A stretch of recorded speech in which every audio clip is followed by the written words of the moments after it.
Friends, welcome to Edufly JEE NEET. और last की class में हमने आईयूपीएससी नेमिंग से रिलेटेड जितने भी टॉपिक थे वो हमने कंप्लीट कर लिया था। आज की क्लास में हम लोग जनरल ऑर्गेनिक केमिस्ट्री स्टार्ट करेंगे। इसका इंट्रोडक्शन देखेंगे हम लोग कि किस तरीके से सिग्मा बॉन्ड क्या होता है, पाई बॉन्ड क्या होता है, 3 degree carbocation, 2 degree carbocation, 1 degree carbocation में स्टेबिलिटी किसका ज्यादा होता है, इलेक्ट्रॉन डिस्प्लेसमेंट इफेक्ट, ये सब चीजें हम लोग इस चैप्टर में पूरा देखने वाले हैं। ठीक है, लेकिन अगर आप एनसीईआरटी में जाते हो कि यार जनरल ऑर्गेनिक केमिस्ट्री जो चैप्टर है वो कहाँ पे है, जीओसी जो चैप्टर है वो कहाँ पे है, तो वो आपको नहीं मिलेगा कोई स्पेसिफिक चैप्टर। इसका रीजन क्या है, जनरल ऑर्गेनिक केमिस्ट्री का जितना भी कॉन्सेप्ट है वो सभी चैप्टर में इंक्लूड है। मतलब आप जीओसी को क्या बोल सकते हैं, बैकबोन ऑफ ऑर्गेनिक केमिस्ट्री। ठीक है, तो इसीलिए आपको क्या करना है, जनरल ऑर्गेनिक केमिस्ट्री बहुत अच्छे से पढ़ना है। हमने आईयूपीएससी नेमिंग इस तरीके से पढ़ लिया है कि अल्काइल हैलाइड चैप्टर जो हेलोएल्केन चैप्टर है या अल्कोहल का चैप्टर, वो उसके आईयूपीएससी नेमिंग सभी चैप्टर के हो जाएंगे। हाइड्रोकार्बन का चैप्टर आईयूपीएससी नेमिंग हो जाएंगे। अब जो नेक्स्ट कॉन्सेप्ट है हमारे पास वो है जनरल ऑर्गेनिक केमिस्ट्री। इसमें हम लोग क्या करते हैं, इसमें हम लोग स्टेबिलिटी से रिलेटेड चीजें पढ़ते हैं। जैसे अगर पूछ दिया जाए 3 डिग्री, 2 डिग्री और 1 डिग्री कार्बोकेटाइन में ज्यादा स्टेबल कौन है, तो ये चीज देखेंगे। हर चैप्टर में आपको मिलने वाला है कि एसिडिक नेचर, मतलब ROH और RCOOH में ज्यादा एसिडिक कौन है, फिनॉल और अल्कोहल में ज्यादा एसिडिक कौन है और क्यों ज्यादा एसिडिक है। तो ये सब चीजें जो बीच बीच में एनसीईआरटी में दिया हुआ रहता है जिससे बच्चे बहुत ज्यादा परेशान रहते हैं, उसी टॉपिक को हम लोग जनरल ऑर्गेनिक केमिस्ट्री में पढ़ने वाले हैं और बहुत एक सीक्वेंस वाइज पढ़ेंगे। जैसा कि हमने आईयूपीएससी नेमिंग में पढ़ा था इसी तरीके से यहाँ भी स्टेप वाइज हम लोग पढ़ने वाले हैं। ठीक है, तो इसमें हम लोग चैप्टर में इंट्रोडक्शन आज की क्लास में देख लेते हैं कि क्या है, किस तरीके से। तो सबसे फर्स्ट थिंग जो मैं बताने जा रहा हूं यहाँ पे, जो बेसिक है, कोई सा भी 11th 12th जो 11th में गया है बच्चा, उसको ये चीज आना ही चाहिए। जैसे आपको किसी भी स्ट्रक्चर में sigma bond and pi bond find करने के लिए आना चाहिए। तो सिग्मा बॉन्ड क्या है, पाई बॉन्ड क्या है, ये चीज आपको आना चाहिए। कौन सा हाइब्रिडाइज्ड कार्बन है, उसमें sp है, sp2 है, sp3 है, ये जो टॉपिक आ जाता है वो किससे रिलेटेड है, केमिकल बॉन्डिंग से रिलेटेड टॉपिक है। तो मैं इतना डिटेल में नहीं जाऊंगा कि किस तरीके से ओवरलैपिंग करता है, किस तरीके से कोलेटरल ओवरलैपिंग होता है, किस तरीके साइड ऑन ओवरलैपिंग होता है और या हेड ऑन ओवरलैपिंग होता है। ठीक है, साइड ऑन और कोलेटरल एक ही ओवरलैपिंग है। तो इसमें हम लोग देखते हैं कि आप सिग्मा बॉन्ड कैसे पहचानोगे और पाई बॉन्ड कैसे पहचानोगे। तो मैं अगर एक स्ट्रक्चर ले लूं यहाँ पे CH2 डबल बॉन्ड CH2, तो आपसे पूछा जाए कि इसमें नंबर ऑफ सिग्मा बॉन्ड कितना है और नंबर ऑफ पाई बॉन्ड कितना है, तो इसके लिए आप क्या करोगे, इसके लिए आपको देखना है कि एक डबल बॉन्ड में एक सिग्मा और एक पाई बॉन्ड होता है। सिग्मा यानी सिंगल बॉन्ड, मींस वो डायरेक्टली हेड ऑन ओवरलैपिंग से बना हुआ है। अगर आप केमिकल बॉन्डिंग की बात करो तो ओवरलैपिंग की बात करो तो हेड ऑन ओवरलैपिंग से बना हुआ है, और जो पाई बॉन्ड होता है कोलेटरल ओवरलैपिंग से बना हुआ है, साइड ऑन ओवरलैपिंग से बना हुआ है। ठीक है, तो क्या होता है साइड ऑन ओवरलैपिंग या हेड ऑन ओवरलैपिंग, ये मुझे आइसोमर्स में जब मैं पढ़ाऊंगा आपको जीआई जियोमेट्रिकल आइसोमर्स, तो वहां मैं डिटेल में बताऊंगा। यहां बस हम लोग ट्रिक समझते हैं कि किस तरीके से सिग्मा बॉन्ड को फाइंड कर सकते हैं या किसी भी पाई बॉन्ड को फाइंड कर सकते हैं। तो आप देख लीजिए, बस आपको इसमें इस टॉपिक में आपको एक बात याद रखना है कि डबल बॉन्ड अगर आपको मिल जाए तो एक डबल बॉन्ड में क्या होते हैं, 1 सिग्मा बॉन्ड होते हैं और 1 पाई बॉन्ड होते हैं। एक सिग्मा और एक पाई बॉन्ड होता है। अगर एक आपका ट्रिपल बॉन्ड है तो किसी भी ट्रिपल बॉन्ड में एक सिग्मा और 2 पाई बॉन्ड होता है। ठीक है, तो इस वाले स्ट्रक्चर में और जितने भी सिंगल बॉन्ड है, ट्रिक यही है, बाकी बात हम लोग समझेंगे केमिकल बॉन्डिंग वाले चैप्टर में।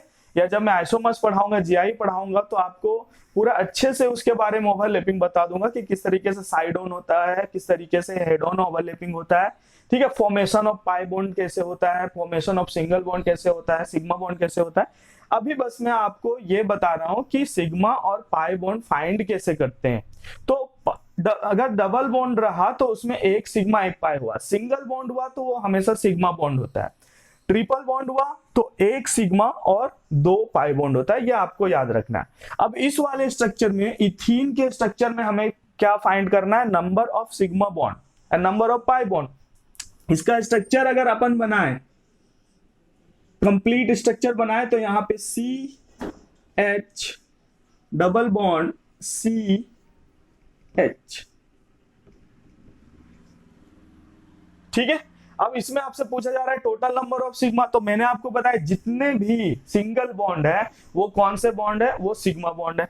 तो कार्बन हाइड्रोजन के बीच में जो सिंगल बॉन्ड है ये हमारे लिए कौन सा बॉन्ड है, सिग्मा। जितने भी सिंगल बॉन्ड मिलेंगे उनको आप क्या कर दो कि भाई ये हमारा सिग्मा बॉन्ड है, ये हेड ऑन ओवरलैपिंग से बना हुआ है। कैसे बनता है वो बाद में समझेंगे।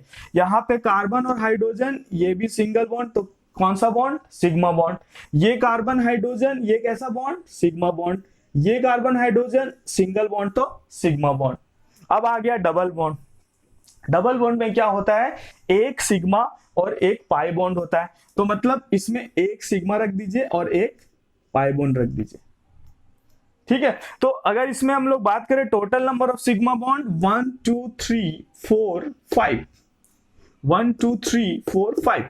Total number of sigma bond क्या हो गया, सिग्मा बॉन्ड जो हो गया वो कितना हो गया, 5 हो गया, और पाई बॉन्ड कितना हो गया, वो 1 हो गया। ठीक है, तो ये बेसिक सा याद रखना है आपको। सिंगल बॉन्ड वाले जितने वो सिग्मा बॉन्ड, और पाई बॉन्ड है, डबल बॉन्ड है उसमें एक सिग्मा एक पाई, ट्रिपल बॉन्ड है उसमें एक सिग्मा दो पाई। अगर यही स्ट्रक्चर की बात करें, एक सिंपल स्ट्रक्चर इथाइन ले लेते हैं, तो इथाइन में आपको क्या मिलने वाला है, यहाँ पे जो ये कार्बन हाइड्रोजन है, ये कार्बन हाइड्रोजन क्या है, सिंगल बॉन्ड है, तो ये क्या हो जाएगा हमारे लिए, सिग्मा बॉन्ड हो जाएगा। यहाँ पे जो कार्बन हाइड्रोजन है ये क्या हो जाएगा, सिंगल बॉन्ड, तो ये हमारे लिए सिग्मा बॉन्ड हो जाएगा। ये एक ट्रिपल बॉन्ड आ गया, तो ये आपको याद रखना है बस कि एक डबल बॉन्ड में एक सिग्मा एक पाई, एक ट्रिपल बॉन्ड में एक सिग्मा दो पाई। तो कार्बन कार्बन ट्रिपल बॉन्ड, तो इसमें से एक को सिग्मा बॉन्ड मान लेते हैं और दो जो बॉन्ड है उसे हम लोग क्या बोल देंगे, पाई बॉन्ड। तो total number of sigma bond कितने हो गए इस वाले में, 3 सिग्मा और 2 पाई। ठीक है फ्रेंड, तो आपको बस समझना है कि सिग्मा बॉन्ड क्या होता है, सिंगल बॉन्ड को बोलते हैं, और पाई बॉन्ड जब भी कोई डबल बॉन्ड आ गया तो उसमें एक पाई एक सिग्मा, ट्रिपल बॉन्ड आ गया तो एक सिग्मा और दो। फ्रेंड नेक्स्ट टर्म जो है उसके बारे में हम लोग डिस्कशन कर लेते हैं। नेक्स्ट टर्म जो है वो है हाइब्रिडाइजेशन। आपने सुना होगा ये,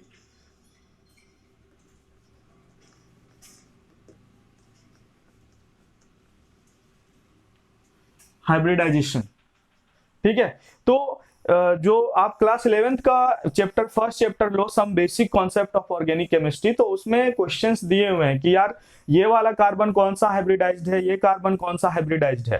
तो इसके बारे में भी यहाँ पे हम लोग ट्रिक ही समझेंगे, और जो ये टॉपिक है वो केमिकल बॉन्डिंग का टॉपिक है।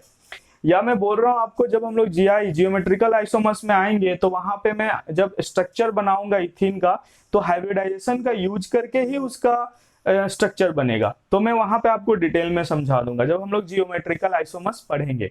तो हाइब्रिडाइजेशन का मतलब, अगर सिंपल इंफॉर्मेशन आपको पता ही होगा कि ये होता है intermixing of atomic orbital. Intermixing of atomic orbital क्यों होता है, क्यों आपस में इंटरमिक्स होते हैं, उसका कॉन्सेप्ट मैं आपको केमिकल बॉन्डिंग में बताऊंगा। यहाँ पे इसका हम लोग ट्रिक समझ लेते हैं कि कोई सा भी अगर आपको कार्बन दिया गया है और आपको पूछा गया है कि ये कौन सा हाइब्रिडाइज्ड है, तो आप कैसे फाइंड करोगे कि ये कौन सा हाइब्रिडाइज्ड है। ठीक है, तो कार्बन कौन कौन सा हाइब्रिडाइज्ड हो सकता है, अगर एक s और एक p ऑर्बिटल इंटरमिक्स करता है तो उसे हम लोग बोलते हैं sp हाइब्रिडाइज्ड ऑर्बिटल।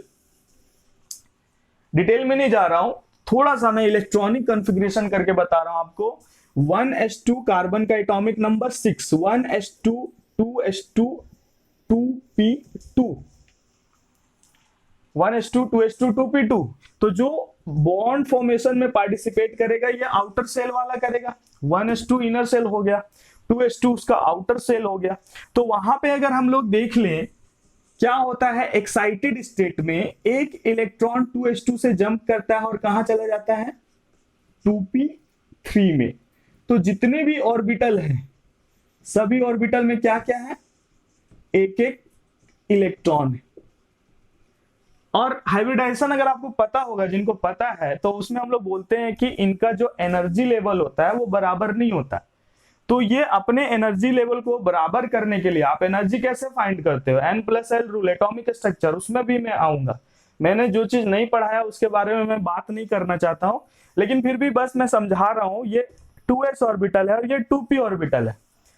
n जो है 2s के लिए 2 है और 2p के लिए भी 2 है, लेकिन l जो होता है azimuthal quantum number, atomic structure, तो s क्या होता है, 0 होता है, और l के लिए p के लिए l क्या होता है, 1 होता है। वो देखेंगे हम लोग पूरे डिटेल में। लेकिन यहां पे आते हैं हम लोग, जब ये s और ये p, ये दोनों इलेक्ट्रॉन, जो ये दोनों ऑर्बिटल हैं, ये क्या होंगे, आपस में हाइब्रिडाइज्ड होंगे, तो इसे हम लोग sp ऑर्बिटल बोलेंगे। अगर एक s और 2p को ले ले तो वो कौन सा हाइब्रिडाइज्ड हो जाएगा, sp2 हो जाएगा। ये दोनों को लिया तो sp, ये 3 लोग हाइब्रिडाइजेशन में पार्टिसिपेट किए तो sp2, और इसमें एक s और 3p हाइब्रिडाइजेशन में पार्टिसिपेट किया तो उसे हम लोग क्या बोलते हैं, sp3 बोलते हैं। क्यों करता है, कैसे करता है, मैं बार बार बोल रहा हूं कि हम लोग जाएंगे केमिकल बॉन्डिंग में, या जीआई जब मैं पढ़ाऊंगा, जियोमेट्रिकल आइसोमर्स जब पढ़ाऊंगा, तो उसमें मैं डिटेल से बात करूंगा ये सब चीजें। ठीक है, तो आते हैं, ये आपको बस समझना है कि 2 ऑर्बिटल जब पार्टिसिपेट किए तो sp बनेगा, 3 ऑर्बिटल पार्टिसिपेट किए तो sp2, और 4 ऑर्बिटल पार्टिसिपेट किए तो sp3। आउटर मोस्ट में 4 इलेक्ट्रॉन, 4 ऑर्बिटल, कार्बन का जो हम लोग देखते हैं, तो sp3 के आगे कुछ हो नहीं सकता, sp3d में जाएगा ही नहीं, कार्बन से रिलेटेड जो चीजें मैं बता रहा हूं। ठीक है, तो sp3 मैक्सिमम होगा, तो एक s और एक p तो क्या बना रहा है, sp। एक s और 2p जब आपस में हाइब्रिडाइज्ड करेंगे तो ये sp2, एक s और 3p तो ये क्या हो जाएगा, sp3। ये इसका स्ट्रक्चर आपको पता होगा, sp का जो शेप होता है वो क्या होता है, लीनियर, sp2 जो होता है वो ट्राइगोनल प्लेनर, sp3 जो होता है वो टेट्राहेड्रल। ठीक है, तो इसका आप स्ट्रक्चर भी याद कर सकते हो, और कैसे होता है लीनियर, कैसे होता है ट्राइगोनल प्लेनर, ये सब हम लोग फिर आगे पढ़ने वाले हैं। तो चलिए मैं ट्रिक बता रहा था कि कोई सा कार्बन कौन सा हाइब्रिडाइज्ड है वो कैसे हम लोग पता करेंगे। तो मान लीजिए आपको एक स्ट्रक्चर दिया गया है CH2 double bond C, CH3, CH2, C triple bond CH। हमारे पास एक ऑर्गेनिक कंपाउंड दिया गया है CH2C CH3 CH2C triple bond CH। तो इसमें ये कार्बन जो है और ये कार्बन जो है, ये कार्बन जितने भी कार्बन है C1 C2 C3 C4, वो क्या है, कौन सा हाइब्रिडाइज्ड है, वो आप कैसे फाइंड करोगे। तो इसका सिंपल सा ट्रिक है कि भाई जितने भी कार्बन है उसके पास आप जाइए और देखिए उसमें नंबर ऑफ सिग्मा बॉन्ड कितने हैं। ठीक है, तो जो हाइब्रिडाइजेशन से मींस अगर हम लोग बोले जो भी ओवरलैपिंग होता है, हेड ऑन ओवरलैपिंग होता है, उससे हमेशा क्या बनता है, सिग्मा बॉन्ड ही बनता है। तो जो हाइब्रिडाइज्ड ऑर्बिटल होते हैं, हाइब्रिडाइज्ड ऑर्बिटल जो होते हैं उनका जब ओवरलैपिंग आप कराते हो तो हमेशा सिग्मा बॉन्ड बनता है। और जो ये पाई ऑर्बिटल हैं, ठीक है, sp2 अगर हम लोग ले लें तो ट्राइगोनल प्लेनर, उसमें pz क्या होगा, एक अनहाइब्रिडाइज्ड ऑर्बिटल होगा। तो अनहाइब्रिडाइज्ड ऑर्बिटल से हमेशा पाई बॉन्ड बनता है। इसीलिए कभी भी आपको सिग्मा बॉन्ड पूछा जाए, मतलब सिग्मा बॉन्ड किससे फॉर्म होता है ये पूछा जाए, तो आप क्या बोलोगे कि हाइब्रिडाइज्ड ऑर्बिटल ही ओवरलैप करते हैं। जो पाई बॉन्ड बनता है वो क्या होता है, वो अनहाइब्रिडाइज्ड ऑर्बिटल का कोलेटरल ओवरलैपिंग होता है, तभी पाई बॉन्ड बनता है। डिटेल में चलेंगे, डरने की जरूरत नहीं है, आराम आराम से चलेंगे। मैं ये सब चीजें जो मैं वर्ड यूज कर रहा हूं मैं आऊंगा जब जीआई में हम लोग पढ़ेंगे तो उस समय। यहाँ पे आपको जो सीखना है कि भाई ये कार्बन कौन सा हाइब्रिडाइज्ड है, सिंपल ये आपको समझना है। तो आप क्या करो कि इसमें देख लो कि नंबर ऑफ सिग्मा बॉन्ड कितने हैं, नंबर ऑफ सिग्मा बॉन्ड कितने हैं, हाइब्रिडाइजेशन फाइंड करने के लिए किसी भी कार्बन का नंबर ऑफ सिग्मा बॉन्ड कितने हैं। तो आपको पता ही चल गया कि ये कार्बन जो है कितने सिग्मा है, एक हाइड्रोजन, ये हाइड्रोजन, यहाँ पे डबल बॉन्ड। तो इससे पहले मैं आपको सिग्मा और पाई बॉन्ड फाइंड करने के लिए बताया था कि भाई जो सिंगल बॉन्ड होंगे वो सिग्मा बॉन्ड होंगे, जो डबल बॉन्ड होंगे उसमें एक सिग्मा और एक पाई होगा। ट्रिक बता रहा हूं हाइब्रिडाइजेशन फाइंड करने की। तो यहाँ पे जो इस कार्बन में हमें सिग्मा बॉन्ड कितना मिला, 3 सिग्मा बॉन्ड मिला। तो आपको ये समझ लेना है जब भी 3 सिग्मा बॉन्ड मिलेगा तो आपको समझना है कि भाई यहाँ पे जो हाइब्रिडाइजेशन हुआ होगा वो 3 ऑर्बिटल का मिलके हुआ होगा। मतलब एक s और 2 p मिलके यहाँ पे हाइब्रिडाइज कार्बन बनाए होंगे। यहाँ पे जो कार्बन का हाइब्रिडाइजेशन है वो एक s और 2 p ऑर्बिटल का मिलके बना होगा। तो आप क्या कर दोगे, एक s लिख दोगे और p2 लिख दोगे, sp2 हाइब्रिडाइज्ड ऑर्बिटल है ये। तो आपको क्या समझ में आया कि भाई इसमें ना आपको बस फाइंड करना है कि total number of sigma bond उस कार्बन में कितने हैं, पाई बॉन्ड को छोड़ देना है, क्योंकि मैं बोल रहा हूं पाई बॉन्ड हमेशा किससे बनता है, अनहाइब्रिडाइज्ड ऑर्बिटल के कोलेक्टरल ओवरलैपिंग से बनता है। ठीक है, तो टफ वर्ड नहीं है, जो लोग को बेसिक चीजें पता होगा वो समझ में आ जाएगा, नहीं पता है तो फिर मैं हूं जीआई में हम लोग जियोमेट्रिकल आइसोमर्स में वो चीजें करेंगे। यहाँ पे क्या समझना है आपको, कार्बन का जो ऑर्बिटल है कितने सिग्मा बॉन्ड है, 3 सिग्मा बॉन्ड है, और जो ये 3 सिग्मा बॉन्ड है तो आपके कितने ऑर्बिटल पार्टिसिपेट किए होंगे, 3 ऑर्बिटल, एक s और 2 p। कार्बन के पास आउटर मोस्ट में जो होता है इलेक्ट्रॉन कहाँ होते हैं, एक s और 3 p में होते हैं।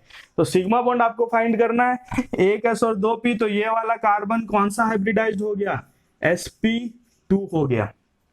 इसकी बात करें तो यहाँ पे भी देखिए ये कार्बन कार्बन सिंगल बॉन्ड, ये कार्बन सिंगल बॉन्ड, ये सिंगल और ये पाई बॉन्ड, मतलब सिंगल बॉन्ड वाले क्या है, सिग्मा है हमारे लिए। तो 3 है तो ये भी क्या हो जाएगा, 3 ऑर्बिटल ले लेना है हमें, एक s और 2 p ले लेना है, तो क्या हो जाएगा, ये sp2 हो जाएगा। इसके बाद यहां की बात करें तो देखिए एक कार्बन सिग्मा बॉन्ड, एक ये सिग्मा, और जो हाइड्रोजन बना हुआ है इसी स्ट्रक्चर को मैं नीचे लिखूं तो किस तरीके से, एक इधर कार्बन से, एक इधर कार्बन से, और एक ये हाइड्रोजन और ये हाइड्रोजन। तो कितने सिग्मा, 4 सिग्मा। 4 सिग्मा मतलब 4 ऑर्बिटल ले लेना है आपको, एक s ले लेना है और 3 p ले लेना है, मतलब ये sp3 इसका हाइब्रिडाइजेशन है। ये वाले कार्बन की अगर हम लोग बात करें तो ये कार्बन एक सिग्मा इधर है और एक सिग्मा इधर है, ये दोनों 2 पाई है। 2 पाई को हाइब्रिडाइजेशन फाइंड करने के लिए कंसीडर ही नहीं करना आपको स्ट्रक्चर के थ्रू। क्या करना है भाई, सिग्मा बॉन्ड फाइंड करना है। सिग्मा बॉन्ड कितने हैं, 2। तो 2 सिग्मा बॉन्ड मतलब कितने ऑर्बिटल पार्टिसिपेट किए होंगे, 2 ऑर्बिटल पार्टिसिपेट किए होंगे। तो क्या हो जाएगा, एक s और एक p को ले लो, क्या बन जाएगा, ये sp बन जाएगा। यहाँ पे भी ये कार्बन हाइड्रोजन की अगर बात करें तो एक सिग्मा यहाँ, एक सिग्मा यहाँ, तो ये भी क्या हो जाएगा, sp हाइब्रिडाइज्ड ऑर्बिटल हो गया। तो sp2 sp2 sp3 sp sp। ठीक है, ये समझ में आया। ये बेसिक सा कॉन्सेप्ट है कि भाई जितने सिग्मा बॉन्ड है, 2 है तो 2 ऑर्बिटल को मिला दो, 3 है तो 3 ऑर्बिटल को मिला दो, 4 है तो 4 ऑर्बिटल को मिला दो। क्यों ऐसा करते हैं हम लोग डिटेल में समझेंगे जब हम लोग जियोमेट्रिकल आइसोमर्स पढ़ेंगे। तो ये आपको सिग्मा बॉन्ड और पाई बॉन्ड फाइंड करने के लिए आ गया, प्लस किसी भी स्ट्रक्चर में आपको कार्बन का हाइब्रिडाइजेशन स्टेट फाइंड करने के लिए समझ में आ गया कि कोई सा भी स्ट्रक्चर आपको दिया जाए तो आप इजिली फाइंड कर लो। देन फ्रेंड, कौन सा कार्बन कौन सा हाइब्रिडाइज्ड है वो फाइंड करने के लिए हम लोग क्या करते हैं, कुछ एग्जांपल ले लेते हैं। सिंपल सा एग्जांपल जो एनसीईआरटी में भी दिया गया है, बेसिक वाला लेके चलते हैं, फिर जैसे जैसे आपकी अंडरस्टैंडिंग बढ़ेगी उससे वैसे वैसे हम लोग लेवल फिर ऊपर लेके जाएंगे। तो फर्स्ट एग्जांपल यहाँ पे एक मैं ले लेता हूँ, फॉर्मल्डिहाइड। आपको पता होगा फॉर्मल्डिहाइड कॉमन नेमिंग है, और ये मैंने बताया है कि कॉमन नेमिंग कैसे करते हैं किसी भी कंपाउंड का। रेडिकल डिपेंडेंट और रेडिकल इंडिपेंडेंट आता था। यहाँ आपको बोला गया है फॉर्मल्डिहाइड दे दिया गया, बोला गया भाई इस कार्बन का आप क्या करो, हाइब्रिडाइजेशन स्टेट फाइंड करके बताओ। तो मैंने बताया कोई सा भी स्ट्रक्चर दिया रहेगा, आपको सिंपली क्या करना है, उसमें number of sigma bond find करना है। कितना है भाई, सिंगल बॉन्ड को सिग्मा बोलते हैं, सिग्मा एक पाई। हमें मतलब किससे है, जब हम लोग किसी का भी हाइब्रिडाइजेशन स्टेट फाइंड करते हैं तो सिग्मा से। यहाँ पे कितने सिग्मा है इस कार्बन के, 3 सिग्मा। तो 3 सिग्मा का मतलब कितने ऑर्बिटल मिक्स कर दो, 3 ऑर्बिटल। कौन कौन सा है कार्बन के पास, एक एस है और 3 पी है, तो उसमें से एक एस ले लेना है और 2 पी ले लेना है। क्या हो जाएगा यहाँ पे इसका हाइब्रिडाइजेशन स्टेट sp2। आपसे बोलेगा कि इसका शेप क्या है, इसका स्ट्रक्चर क्या है, तो आप क्या बोलोगे, sp2 जो मैंने बताया था आपको, ट्राइगोनल प्लेनर। ऊपर ऊपर से बस चल रहा हूं मैं, sp linear, sp2 trigonal planar, sp3 tetrahedral. यहां पे अगर सेकेंड एग्जांपल ले लें,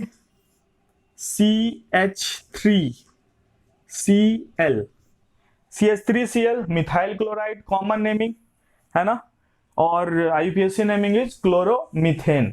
नहीं अगर आपको पता है कि कैसे कॉमन नेमिंग करते हैं, कैसे IUPAC नेमिंग करते हैं, तो डिस्क्रिप्शन में लिंक दिया गया, आप शुरू से मेरे वीडियो को समझोगे, देखोगे तो आपको समझ में आने लगेगा और मजा आएगा पढ़ने में। CH3Cl है यहाँ पे, तो इसमें हम लोग देखते हैं कि कौन सा इस कार्बन का हाइब्रिडाइज्ड स्टेट कौन सा है। तो इस कार्बन ने कितने बॉन्ड बना रखे हैं भाई, 4 बॉन्ड बना रखे हैं, 3 हाइड्रोजन के साथ और 1 Cl के साथ। कितने सिग्मा बॉन्ड हो गए, 4 सिग्मा बॉन्ड हो गए। 4 सिग्मा बॉन्ड में कितने ऑर्बिटल को मिक्स करोगे, 4 ऑर्बिटल को, 1 s और 3 p को। तो इसका कौन सा हो जाएगा हाइब्रिडाइज्ड स्टेट sp3। ठीक है, तो ये सब बेसिक सा एग्जाम्पल है। इथीन के जो दोनों कार्बन है स्टार्टिंग में ही हमने ले लिया था, एक बार और रिपीट कर देते हैं। CH2 डबल बॉन्ड CH2 कौन कौन सा, इसमें आपको मिलेंगे 3 सिग्मा, इसमें मिलेंगे 3 सिग्मा, तो क्या हो जाएगा, 3 ऑर्बिटल को मिक्स करते हैं sp2। ठीक है, मीथेन का अगर आपसे पूछा किसी ने स्ट्रक्चर क्या होता है, उसका शेप क्या होता है, तो इस कार्बन के पास 4 सिग्मा के लिए कितने ऑर्बिटल मिक्स कर दो, 3 ऑर्बिटल को मिक्स कर दो, क्या हो जाएगा sp3। किसी ने पूछा मीथेन का क्या है स्ट्रक्चर क्या है, तो क्या बोलोगे भाई, टेट्राहेड्रल होता है, क्योंकि इसका कार्बन का जो हाइब्रिडाइज्ड स्टेट है वो कौन सा है, sp।